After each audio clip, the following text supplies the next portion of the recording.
Today on the podcast, I'm joined by Eric Rogers. Eric's story of transformation is truly incredible and inspiring. In our conversation, we talked about how Eric's faith helped him in his magnificent transformation. And just a heads up, our chat included conversation about suicide, drug addiction, among other sensitive topics. Just want to make sure we're all on the same page, and you're not going to want to miss this one. Check it out.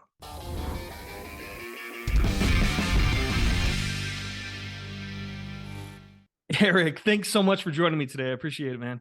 Of course, brother. Thanks for having me on. Eric, what you've created is so transformational. Even just waking up in the morning, scrolling, watching your videos. And I have to admit, I saw your videos off and on for months. And sometimes what we need to hear, we don't want to hear. Right? Right. So 100%. There's one where you say, keep scrolling if you're going to get your feelings hurt or something, because I'm going to drop the bomb or something on you right now. Powerful stuff, man. I need to know your background and how you arrived in this place. Yeah, absolutely, man. Well, life's been dark, bro, right? Yeah. Life has had, I like to call life an experience, because good or bad, we're along for the ride. We don't have a choice. Right. And we can choose what perspective we want to see out of. We can choose what type of mindset we want. And based off of that choice, that decision that you make, you will create your reality. That's a fact, right? And so for the majority of my life, I'm 30 years old now, but up until about 24 years old, I'd say about 8 to 24 years old, I decided to look at life in the lens of I'm a victim, and life's not fair. And I couldn't accept that. And so I kept creating this reality that was worse and worse and worse, right? But in my perspective, at that point, at the age of 24, when everything shifted in my life, and we'll get to that point, was to just blame it on everybody else. And I think we see that a lot in our society. I know we see that a lot in our society. And that's really what the videos are about, is to get people to snap out of it and just be like your trauma, it matters. Your life story, it matters. It absolutely matters, but it's not very different from everybody else's. Right. And for the longest time in my life, I decided to choose that my problems were very unique. They were not like anyone else's. I'd look at everybody else like, you're so lucky. Right. Like if I had the family you had, or if I had the experience you had, I would be so much better right now. But it does not matter. Right. It depends on how you see it. And so starting off the age of 7 years old, I was dealt a hand that, I would say that this was not my fault. I was molested as a child. And that moment, that experience in my life, it changed everything, right? It was somebody that I trusted. It was somebody that was within my church. It was at the church. And, what that does to a child is it destroys their life. It destroys their behavior. It destroys their beliefs. It destroys everything. And even though I was at an age where I did not understand, it still put this big wall up saying that authority is no longer going to tell me what to do, right? And so I became that bad kid that never listened to authority, that truly just had zero respect for the world and everybody in it, which now that causes problems on its own. Sure. And I grew up in a family that they were very Christian, good people, truly, but because of where I was and the things that I just went through, my behavior changed. I couldn't accept authority. And so my parents being, my father being a Folsom prison guard, my father having the past experience that he had, which was actually even more traumatic than mine, he did the best he can. And I can say that now. I spent my whole life hating my family. Right. I spent my whole life hating my family and saying it's not fair, like I'm being mistreated, blah, blah, blah. But the truth is I was just experiencing consequences from my behavior, right? That was a disciplinarian. He did the best he could with what he had. And I love my family, and we're tight now. And it took me a long time to get there. It took me waking up to get there, but I spent my whole life trying to escape them. Right. Right.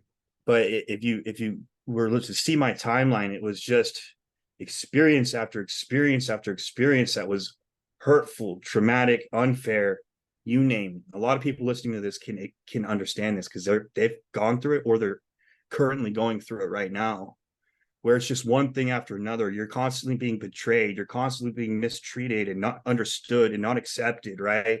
And I decided to be in that mindset where, screw everybody, Right. which led me into drug addiction, alcoholism, sex addiction, all sorts of things, dude.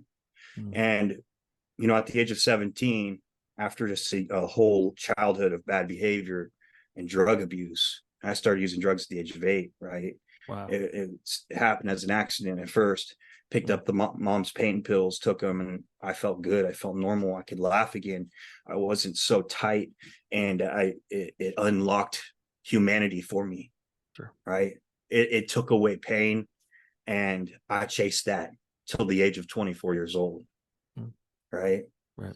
So the age of 17, I get caught with cocaine. I was distributing and selling for gangs in California, out here in Sacramento, making them a lot of money. I wasn't affiliated with them, but I was a money maker for them.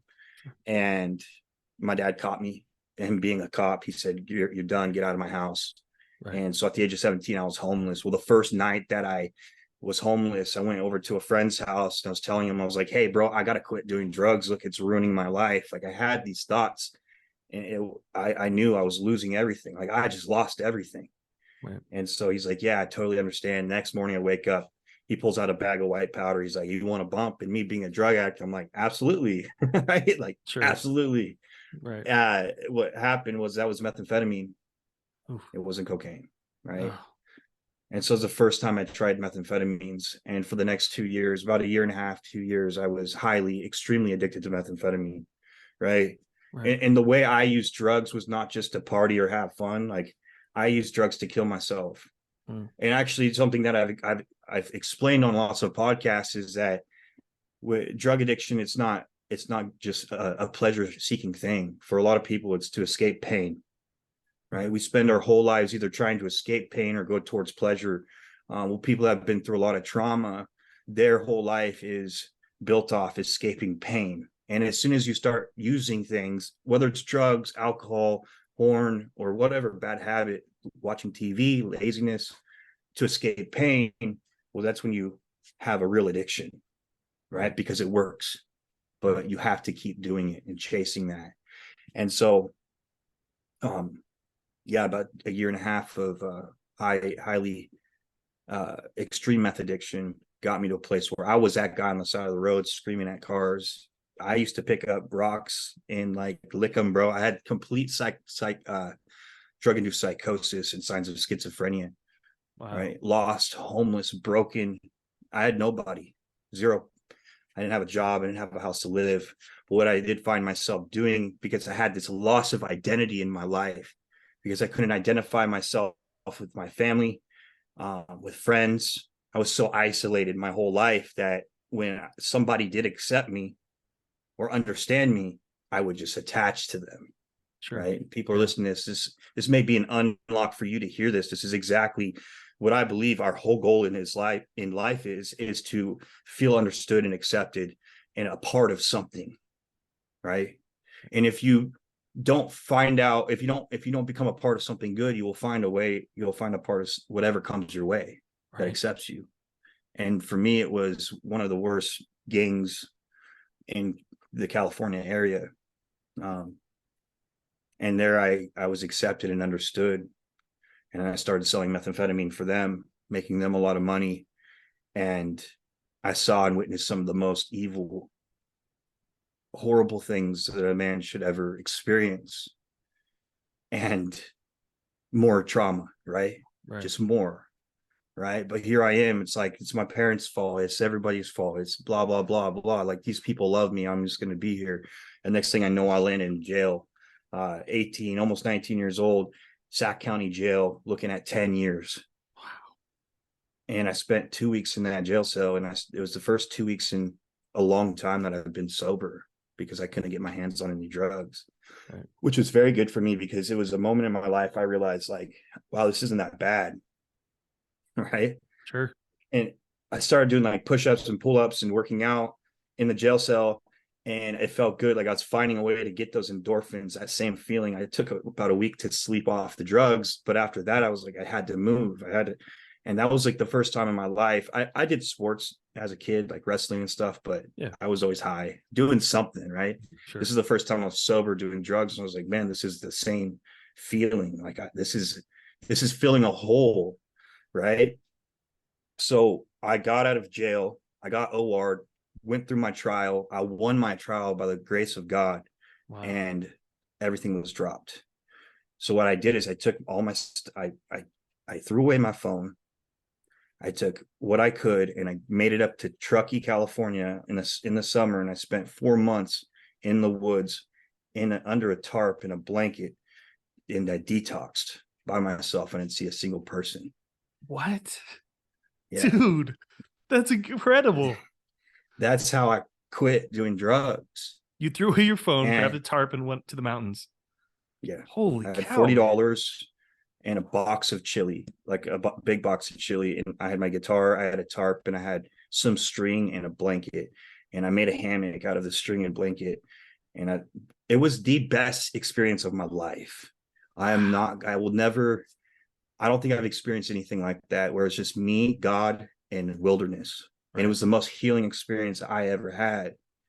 Wow. I've been a this is the part that I think this is a big part of my testimony, is even though at 7 years old I was molested in a church by a church authority, God gifted me with faith, man. Right. And I never blamed God for any of this. Like he was the one person I never blamed, but I always like God didn't molest me. Sure. Man did, right? And Yeah. so this is like a huge part of my testament, is a lot of people have a bad experience in church.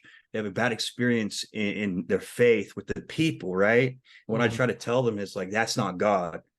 You're focused on the people, right? And so I consider myself a non-religious Christian. Like I don't follow Christians, I follow Christ, right? Okay. A perfect God, not Right. an imperfect human, right? The community piece is important, but everybody in that community has to admit they're sinners, right? Sure. In my opinion, and Sure. be real and be honest and say, hey, I'm not perfect, and I'm willing to unite with other people that aren't perfect so we can become better.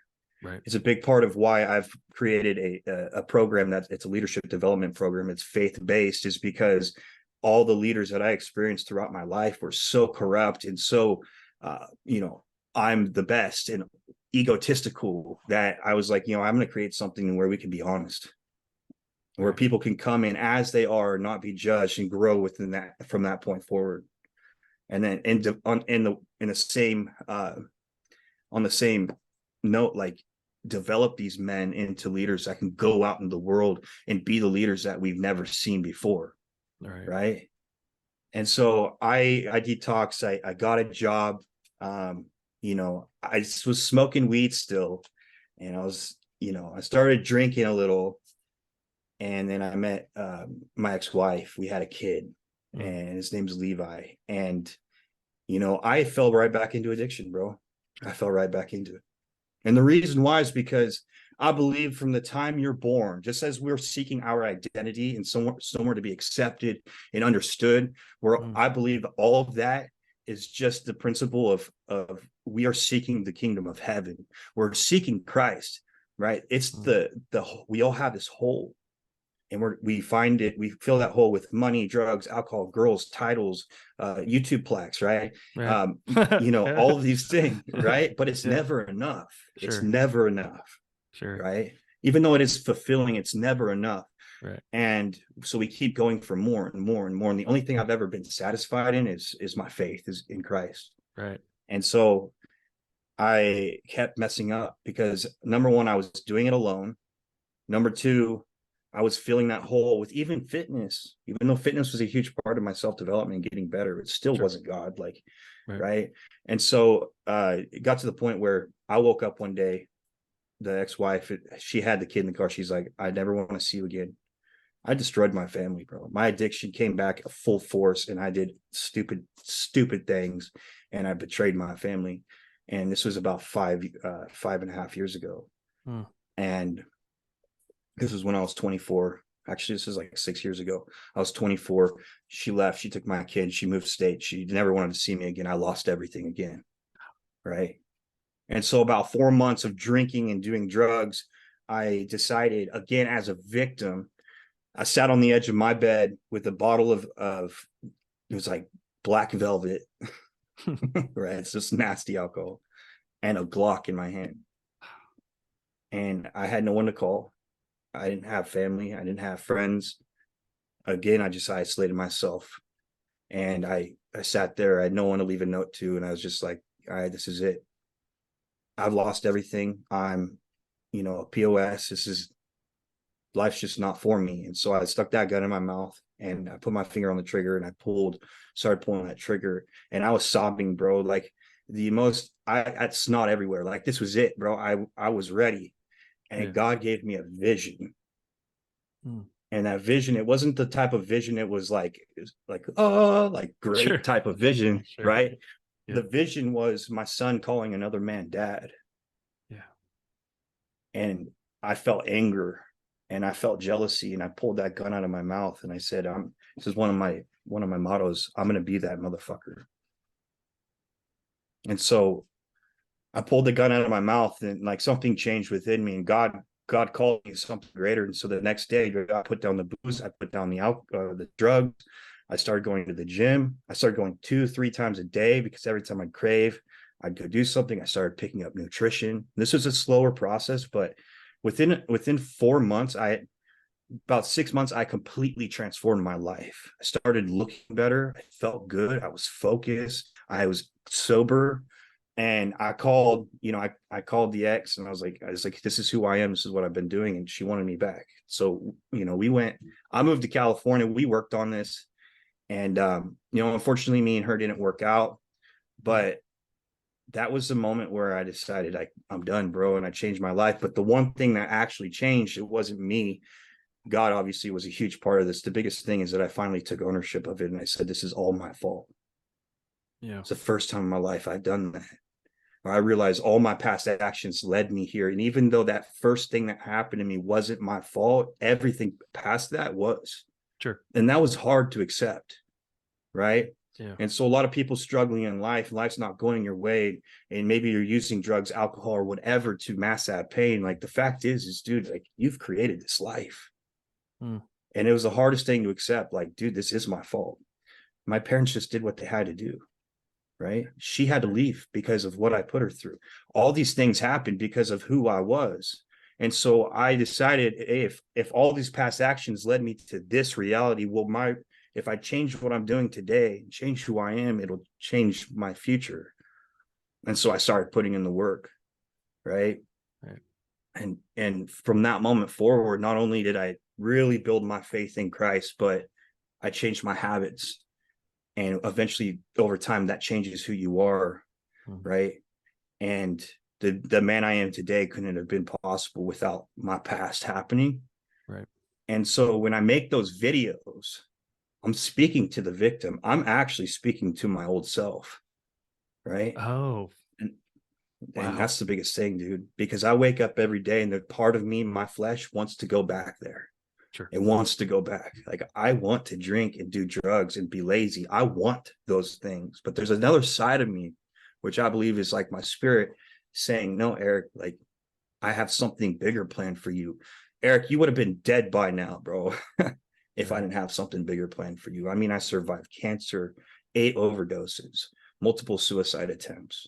I would not be here if there was not a purpose for my life. And the message I want to say today is, the people listening, is that you are here for a purpose, right? And it's not just to work a 40-hour job a week and go retire and live your life. Like, it's not just to collect retirement. It's not just your family either. It's bigger than that, right? And if we can all accept that, every single person on this earth, especially men, and step up in our lives and align our habits, our mindset, our health with the greatest version of ourselves, I believe that will be shown what that purpose is.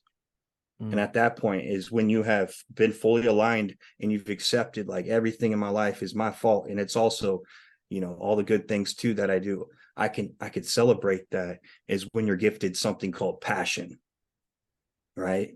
Right. And that passion is like everyone seeks motivation, bro. This is the crazy thing. There's 3 levels. You're to this. right. Okay, go ahead. Yeah. All right. You're right. There's 3 levels to this. There's motivation, discipline, and passion. Right. One is like a mindset, which I believe is motivation. It's something that it sparks your brain and you go, ooh, I want to work. I want to get off my butt and move. Discipline is the physical piece. This is where no matter how you feel, no matter what's going on, you still do it anyways, right? That's you just taking control of your body and saying, I'm just going to move my body no matter what. And then the third piece is it cannot be shaken, is passion. This is a spiritual thing, right? And the coolest part about this is no matter what is going on in your life, and this takes work, and this takes actually 2 things, knowing why you were created and being willing to die for it. When you've unlocked those 2 things, right, God gives you passion. And this is this enlightenment feeling where like, the whole world could be burning around you. And you are like, I'm going to do whatever it takes. Right. Right. And that's what I want people to experience. And so that's what we're really teaching at the Immortal Man in our company. But the biggest part is you got to get out of your own way first. You got to make sure that you're no longer the problem in your life. And then you need to give that part of you to the people around you by being a leader, by being a servant, right? Whatever that is, we're all given gifts in our lives and we're supposed to be using those. And then from that point, like God can use you in bigger ways. But the biggest part of this, and I believe this is Christianity, is truly just character development.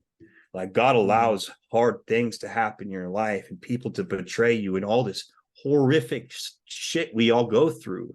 Right. For one reason, it's to build your character, it's to develop who you are at the core of you, the piece of you that nobody can take from you, right? Because I've lost everything 3 times in my life. But my faith was never shooken. My faith stayed, right? Wow. And my work ethic stayed. And even though it was poor back then, like right now, like you could take my house, you could take my wife, you could take my money, you could take everything from me, but you could never take my character, right? Right. And so the question is who are you when everything's falling apart? Who are you when your life is burning? Who are you when nothing is going your way? That's who you truly are. And that's the motherfucker you need to build, right? Right. Because whether the world is burning or not, like that guy can rebuild. He can change things. He can inspire. He can move. Like that's the powerful man that I believe every man should aspire to be. That's beautiful. That is beautiful. Well, it's interesting that and clearly this isn't a man versus woman thing, but it's interesting that most of us are taught how to be men by women, because a lot of us were raised we had a mom at home because dad was at work. And then we went to school and most of our teachers were women. And I had great teachers and I had a great mom, like no complaints. But when I look back at my life, I was primarily taught how to be a man by the ladies. Yeah. And I think that's so why. True. Yeah, go ahead. The 2 things, like you're taught by women, but you're also taught through experience and just having to grow and step up because things happen bad. And you're like, okay, what do I do? How do I get through this? You you develop yourself like naturally too, but we need more fathers. Absolutely. But I think that's a testament also to why your message resonates so much with people is we live in a synthetic world and we're spiritual beings in a synthetic world. But not to sound super conspiracy theory-ish, but like everything around us, the things we watch for the most part are all built by corporations and the food we eat synthetic and everything's just kind of pretend. And there comes a point, I'm 10 years older than you. And there comes a point in a man's life where they're like, oh my gosh, like everything's pretend and there's something missing. There's something I need to tap into. There's something, and I believe there's a movement, and as a Christian, you would, definitely say it was God. And it's hard to argue with. Like there's a movement happening right now where thanks to content creators, thanks to communities, thanks to others, Right. there's a change happening. There's something in the water for We're all sure. seeking something greater Right. than us. Right. Right. And if it's not in the right thing, it's dangerous. Right. Yeah. And that's what I like. Like, I'm not a religious person, but I love when, like, the hippie movement, for instance, right? Sure. Like, if you think about that, it's like it's a bunch of people seeking happiness and joy and peace, right? Right. And it's like the same thing. Like, we're all really searching and grasping for the same thing, whether it's, God, or peace, or whatever it is. Like, that's where fulfillment and significance comes from, when we can be a part of something bigger than us, right? I think Right. the enemy is isolation, and a lot of men are going through this. Man, I'm not gonna lie, like, society has framed men to be like, you can't talk about your feelings, right? Right. And a big part of that is because I think men, when they do talk about their feelings, they either talk about it in that victim mindset, right, where it's like, it's everyone else's fault, my life sucks. Like, they don't know how to maturely, like, speak about what's going on inside of them. And it's really because the father wasn't there to teach them, like, hey, bro, it's okay to feel these things, although your feelings are real, but they're not reality, right? Until you Right. react to them. Once Sure. you react to an emotion, a negative emotion, it becomes your reality. Now there's consequences for it, right? Right. But if we hold that inside, we depress those feelings, they become so much bigger in our head, right? Right. And so, like, the immortal man, our brotherhood, is a place, it's a platform for men to share what is going on in their life, to get it out without judgment, but also with the fact that, hey, there's also going to be us guys there to be like, hey, you're right, that sucks. What are we going to do about it? Right. Right? Like, let's not just talk about it. Let's take action. Like, if I can do it, you can too. Sure. You know what Yeah. I mean? But you have to find people you trust. That's a fact. You Right. have to be able to find that. And part of that is by working on yourself, allowing yourself to trust others, putting yourself out there. And I think confidence is a huge game changer for Sure. men, because, bro, I can talk about being molested and all these horrible things. But people, if you look at my comment section, people are mean, bro. Like, I got a ton of haters. What? And oh yeah, People are it's crazy, funny. man. People are crazy, and you know what? It doesn't matter. Like, Sure. you just like my house and my business and everything can be taken from me. Like, I know who I am, Right. and I'm honest about that. And so it doesn't get. I don't allow it to chip into my character and the thing that I hold, nearest and dearest to myself, because I've figured it out, man. Like, I can be both an emotional man and a strong man. You Right. know what I mean? Right. It's confidence is needed. I believe confidence is built in the gym. I believe it's built by being disciplined with the things you eat, being disciplined with the things that go into your head, with the people that you're around, all sorts of things. Like, it starts with your habits. I Think about agree. it. And no, you're so right. If I'm tracking my macros, I'm good. I'm good. If I, just like you mentioned your 4-month transformation, I've done that. And I know it's just, you slide into late night eating or whatever. And it is. But the cool thing, the magic here is it doesn't take a lot of consistency to see great results in business and health and in really anything. Yeah, And that's totally. cool. That's exciting. It is exciting, man. And it's like that for me as well. Like, in certain areas of my life, like, I'm like, oh man, I'm not doing this right. I'm not taking action on these things. I want it to grow. I want it to get better. And when I actually sit there and map it out, it's like, man, I'm not doing any of the work. Right. And Right. so I think the biggest thing is to look in the mirror every day and be like, what am I doing to move the needle in my life? Right. Right. I believe there's 4 pillars to life. And some people may have 3 or 5, but faith, family, fitness, and finance. You know what I Faith, mean? family, fitness, finance. Okay. Yeah. And actually, in the order of faith, fitness, family, and finance, right? God first, you second, family Okay. third. And then the finances are obviously a huge part. But the Sure. problem is that most people go after the finances. Yes. Most Yes. people go off to family, and they lose track of faith, and they lose track of fitness, right?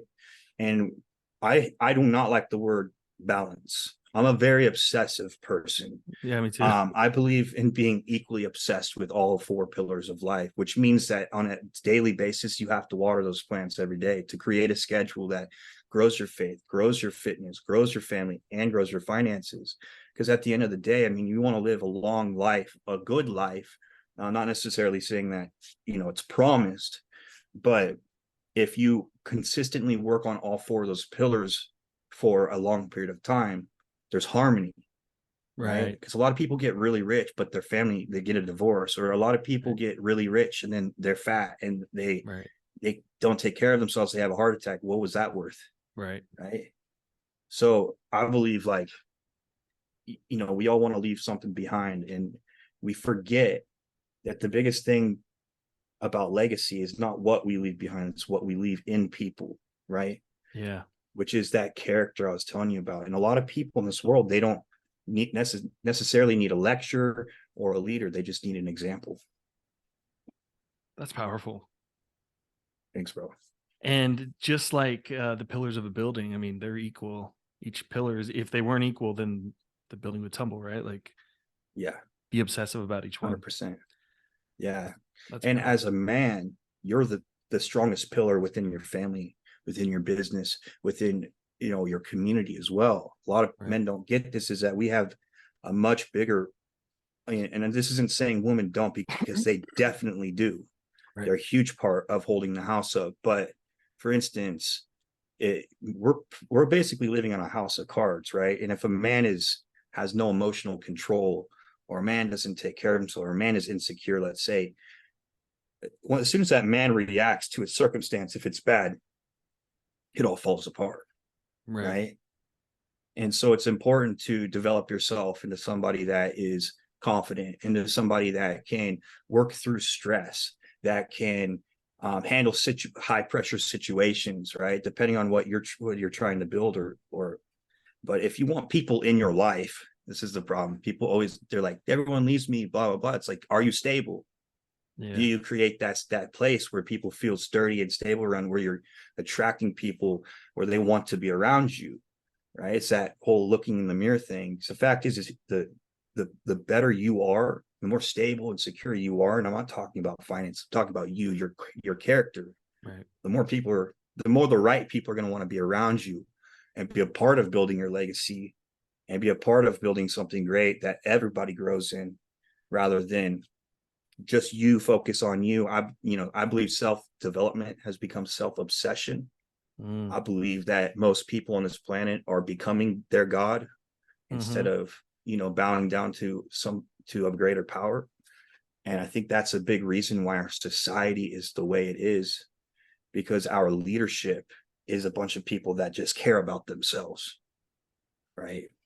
Yeah. And you mentioned some significant trauma that you've been through, and you use that as fuel for growth.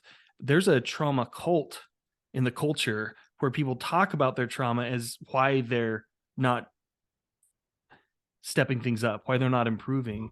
And Right. I mean, TikTok and Instagram are full of these things. And I mean, it drives me crazy. I understand why people are attracted to that type of content. And, but again, I think that's why your videos resonate so well, Yeah, because you're talking, like you said, absolutely. to the younger you, getting Yeah, yourself into gear. 100%. There's two types of people, I believe. One is the type of person that seeks responsibility, and the other one is the type of person that seeks validation, right? Yeah. And so no matter what you've been through, you have the type of person that's like, hey man, I've been through so much, give me a hug, like, connect with me, let's stay here, let's Yeah. hold each other down. But Yeah. we'll have all this comfort and pleasure and connection. And then there's the very few, the rare breed, that walk down that straight and narrow path, that say, I'm seeking responsibility. And it's a hard path to go down, because there's not that many people on that road, Right. right? There's very few, and people may act like, yeah, I'll be on that road with you, but the second something hits them in their life, they go back into that validation. And so if you truly want success, if you truly want to be a leader, if you truly want to make a difference and an impact and be an influence in this world, it's a lonely path, but there are a lot of men that want that too, right? And that's what the brotherhood's about. It's about us stepping up to a play. It's about, because a lot of men that want to be successful, the first thing they'll realize is their family doesn't support them. Their Right. friends lose them. They don't have, no one understands them. And they have this like, I want to be better and different.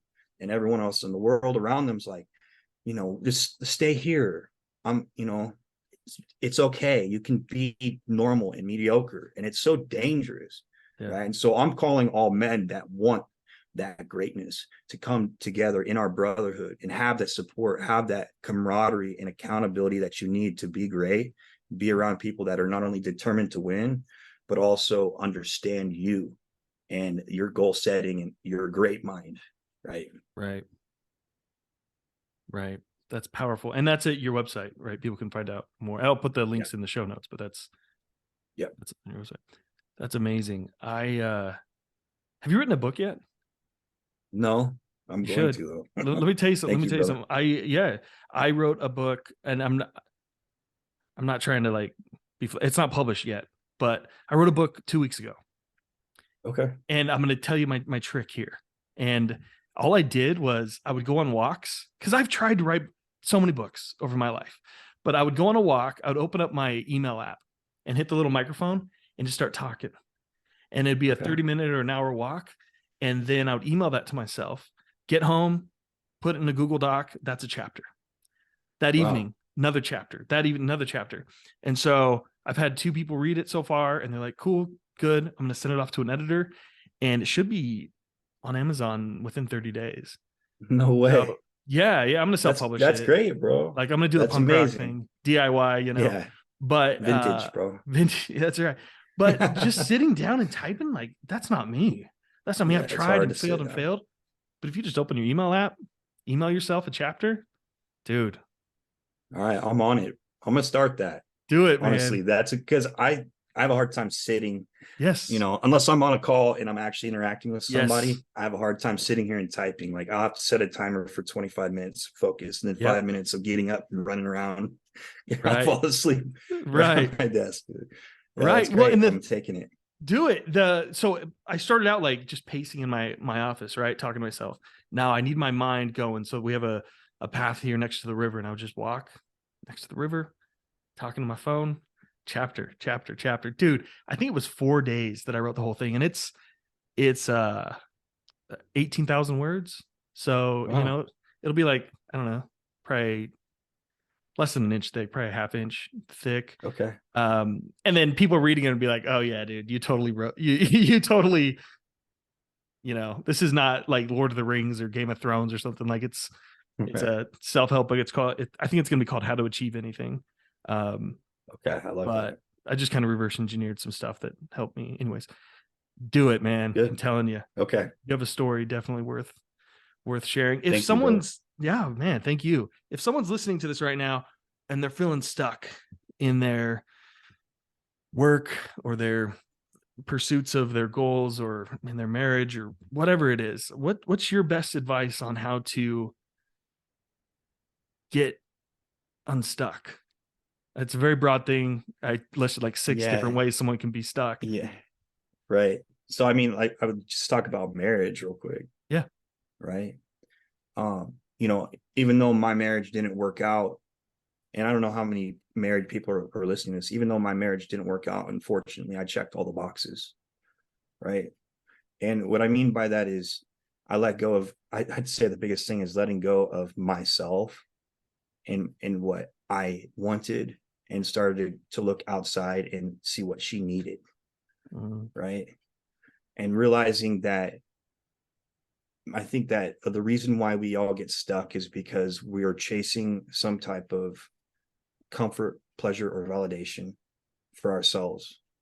When, especially as a man, if you start to seek purpose, which is painful, which can erupt suffering in your life, then in servanthood, then you can start to see outside of yourself. The truth is, sometimes from like a third eye view, you'll actually see the problem. Right. So like, I kind of that was just general, but just speaking, like, if you're stuck in your life, you feel kind of lost. right? I gotta really think about this, because I have felt stuck many times in my life, and I work with a lot of people that are stuck, and it's so different. But the biggest thing is like the only way you're going to change anything in your life is by changing yourself, first of all, but also by doing the actual action steps and that you need to take in order to move forward. So number one is you need to know where you want to go, right? You need to have, you need to decide what you want. And actually, I believe that this is the biggest problem in most people's lives, is they don't actually know what they want, right? They either think too small, or they're in survival mode, right? To where it's like, yeah, I just want to make it through the day. It's like, bro, what kind of fucking goal is that, right? Like, I get it. I get it. And so if you're in a survival mode, which is really the victim mindset, it's saying like, hey man, life isn't good, and so I just need to get through the day, right? Which means that, it's the same thing as trying, right? So you share these videos, you might want to put this. Do you have a pen in front of you? Like, I do. Yeah. I want you to put the pen like on the desk in front of you. Just Okay. place it on the desk. Okay. Now I want you to try to pick up that pen. Just pick it up. Just try to pick it up. See that you just picked it up. You didn't try, right? So trying to pick up a pen, you wouldn't have actually grabbed it. Sure. And so most people are trying in life. Yeah. Right. They're just trying. I'm just trying to make it. I'm just trying to get unstuck. I'm trying. And so what happens is you immediately tell your mind that, hey, I'm going to put some more effort forward, but I'm not going to actually pick up the pen. Right. So what I want to say is stop fucking trying and decide what you want. You want to pick up the pen, or you want to try to pick up the pen? Right. Right. Just do it. Do you want to get in shape? Right. Do you want to get in shape, or do you want to try to get in shape? Because whatever you decide will determine your future and your success there. Right. Yeah. So you need to decide what you want, be confirmed, like, this is exactly what I want. Exactly. And the other thing is, it's like, you have to create desire around that. So I always say, like, place an emotion with the actual win, right? So imagine yourself picking up the pen and how it will feel, like, oh, finally picked up the pen, right? We'll just say, like, you want to lose 30 pounds, right? Imagine the day that you step on the scale and you're 30 pounds lighter. How would you feel in that moment, right? And gather that information and be like, okay, I would feel really good. Like, that would be a really good day. I'd be super happy, right? And that's what you need to kind of create that desire in your life, so that you keep going every single day. Okay. But you have to have a goal. You have to decide to do it. And you have to know, like, hey, this is going to feel really good when I do it. The second piece is reverse engineering what you have to do on a daily basis in order to achieve that. Right. So I have a 4-step process. You have to have a vision. You have to have a goal. You have to know exactly what you want and decide to do it. Second thing is you're going to have to reverse engineer it into day-to-day actionable steps that are going to get you there. Right. And then the third thing is you're going to need to align your mindset with that. Right. There's a lot of limiting beliefs that we have that keep us from picking up that pen or from losing that. Right. And so to really understand what those limiting beliefs are in your life and start to break those limiting beliefs. Right. And there's so many resources out there, guys, like on YouTube, straight up. You can look up anything on YouTube and understand. If you know what it is, you're aware of your problem, you can fix it. And the fourth thing is accountability. Right. Stop going through life without somebody on your side. Who's got your six, bro?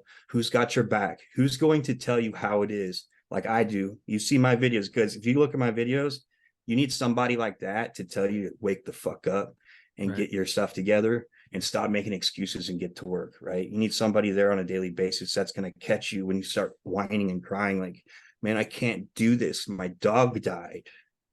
So what? Right? Good.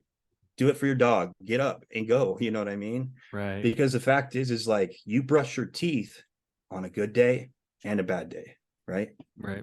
I don't know if you've had like a bad experience in your life. I'm sure you have. Everyone has. Did you brush your teeth? Let me ask you that. Did you brush your teeth, Justin, on that day? I did. Probably twice. And the reason why, and it's crazy that you still did it, even though you used to hate it so much as a kid. Right? Yeah. Well, the reason why you do it is because you've created a habit at a young age. And the days that you didn't want to, you lied about, or you tried not to, your mom stuck that freaking toothbrush in your mouth. made you brush your teeth. And over Right. time, you just created this habit, like you don't even think about it. Right. So the goal is to insert whatever habit you need into your identity. Right. Right. And what I mean by that is like lifting weights is not what I do, it's who I am. It's who I am. Without it, I'm not Eric Rogers. I'm some wussy and I that cries and does drugs. Right. Right. Like eating healthy is who I am. It's not what I do. Brushing my teeth is who I am, not what I do. Right. We place so much emphasis on the actual work that it takes to get somewhere that the second things go wrong, we get rid of the work. Right. Right. So, like the big part of this is enjoying the journey and finding our worth in the actual work that's being done. Right. Just like money, a lot of people, they put their worth, or they measure their worth off the amount of money they have or material items they have. Well, that sucks because life ebbs and flows. Money comes and goes. So you're going to feel worthless like all the time. Right. Right. Right. And if you feel worthless, you're probably not going to make that much money when you feel worthless, because you'll fall back into complacency and laziness, which doesn't make you money. And then you'll have this inconsistency of worth and the material item that you're trying to create. Right. And so find your worth in the 40 cold calls you have to make that day. Like that's a win. Find your worth in that. Yeah, I made my bed, bro. First thing in the morning. That's a win. You know, take excitement over those things. It's not a chore. It's not a chore. It's who you are. Right. Because at the end of the day, I think a lot of us lay our head on the pillow and we overthink. We're like, man, I didn't do what I was supposed to today. Like my life, you know, we're uncertain what's going to happen tomorrow. But if you were to break down the exact day-to-day steps that you need to create the life that you've decided you want, at the end of the day, you check all those boxes off and you put your head on the pillow, you will become certain that you are becoming that person, that you are that person. Because it's not actually getting to that spot where you have these things or you've had that life. It was always the work that you did that created that certainty in you. Right. And so now you have consistency in habits, consistency in worth, consistency in character. Just like on a bad day, you brush your teeth still. That your teeth aren't falling out of your face anymore. Right. Right. So a lot of it is discipline, bro. Just straight up. You want to feel unstuck, you need to do the work to get there. But you also need the mindset work and you need the accountability to stay consistent, because life's hard. Life's going to hit you, especially when you try to get on track. And so you need somebody there to say, do it anyways. I like your pen analogy. I mean, can you imagine getting the kids in the car saying, we're going to try to go to Disneyland. Let's get in the car. Let's load it up. We might make it. No, like when you put the kids in the car and say, we're going to Disneyland, like there's no try, you just do. And you spend way too much money and you're there. And so, yeah, no, it's a great point about fitness or anything you're stuck in. Just don't try, just get it done. Yeah. Decide what you want. Like if your marriage is falling apart, do you want to be with her? Because if you say, I'm trying to make my marriage work, or you decide in your head, I don't want to make this marriage work, that's going to be the outcome. Right. Simply as that. Right. You've given up. Right. Totally. Is there, I see a bunch of books behind you. Is there a book or two that you would recommend? Either if it's behind you or not. Just number one, I would say my favorite books, number one is the Bible, right? Because in Romans it says the only way to grow your faith is by hearing the word of God. And the word of God is a living and breathing thing. Unlike these books, it's the only true thing, in my belief, it's the only true thing we have on this planet that I can rely on. Second, Psycho-Cybernetics. Okay. By Maxwell Maltz. It's a book on self-image. Oh, dude, it's so good. It changed my life completely. Cool. Relentless by Tim Grover. This one here. Okay. He was Kobe's coach. Oh, no way. Okay. Yeah, that's a good one. And I think those 3 books right there change your life. Honestly, I read like the same 5 books over and over again. Okay. You know, even though I have a bunch of books here I need to read, like I'll still read the same ones over and over again because they're so good, you know. I love it. But reading is one of those habits, man. You got it. Like readers or leaders, right? Yeah. We have so much information that we can take in, And, there's something different about reading a book than watching a YouTube channel. Sure. There's something different about it. Especially if they're a bestseller, they had to go through all the hoops to get there. Right. So, it's a good book and it's proven by many others. Right. But all those habits, like cut out the TV, start reading a book instead, change your life forever. Right. Totally. Yeah. Thanks for those recommendations. I'll put your links in the show notes and stuff, but is there anything you want to plug while we're here? No, man, we're just trying to grow this brotherhood, and we're looking for the right people. It's hard work. It's not easy. I just want to be real about that. If you want to come in and sit in the shadows and not actually be a participant, and you want to get away with being lazy, this is not the place for it. Right. We actually force our clients to do the work. We're one of the only coaching companies in the world that force our clients to do the work. And the way that works is because we're a brotherhood. We have small groups of 5 guys, and we have daily non-negotiables you have to do. We have weekly homework you have to do. Well, if you don't do these things, it counts as a certain amount of burpees. Oh, geez. Okay. And so at our weekly call each week, we add all those burpees together, and the whole team has to pay for all of your slip ups. Right. It's a great way of holding you accountable, because the truth is like when you slip on, when you decide to eat that donut, sure, or you decide to skip the gym, you're not the only one suffering from that. It's a fact. Your family is, right, your business is, right, your clients are, your community is, because you have this obligation to grow and become this leader. And the better you do, the better everybody else does around you. And that's the goal here, is to let go of you. It's not about us. It's about building something bigger than us. Right. And it's about taking ownership. Like, hey, man, I didn't do what I was supposed to today. And so what we do is we say, well, we're going to make you pay for it. And we're going to make everyone pay for it too. And it starts to rewire your brain to take more ownership and more responsibility. And you slip less and less and less, and you become the best version of yourself. I love that. That's amazing. Yeah. Eric, I'm thankful to know you, and I'm thankful that you're making the content that you're making. It's needed, and you're so damn good at it. So keep doing what you're doing, man. Yeah. Thank you, brother. I appreciate that. Thanks for having me on and letting me give value to your audience. It means a lot. Absolutely. Thank you so much. We'll talk soon. All right. See ya.